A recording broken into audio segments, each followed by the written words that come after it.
He says, look, we have to prove to working people that no matter how much they make, whether it's a little or a lot, it reflects their value. Dan, you say that optionality in entrepreneurship will do more to raise wages than any government policy.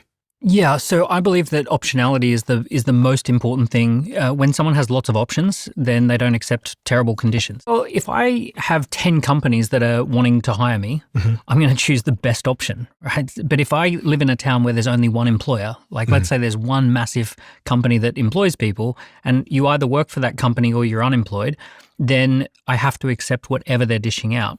So the most important thing in creating better quality of life is optionality.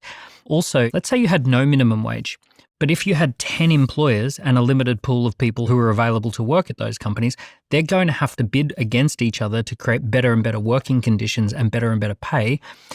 So you kind of only need to have minimum wages when there's not enough optionality. If there's enough optionality, it pushes everything up. So that's a theory that is embedded in the center of economics, which says that because markets are efficient, the amount of money you earn reflects precisely the contribution that you make to it. So if I earn $15,000 a year, that's because I'm giving $15,000 of value. Value in the world. If I earn $500 million a year, rubbing money together to make more money, that is an accurate reflection of the value I'm creating in the world. Which is really central to capitalism, isn't it? It is absolutely central to capitalism, and it is central to economic policymaking. If you understand where that came from, it gives you pause. So in 1879, a guy named Henry George writes a book called Progress and Poverty in the United States. And basically, it's the first book about the rich stealing from the poor.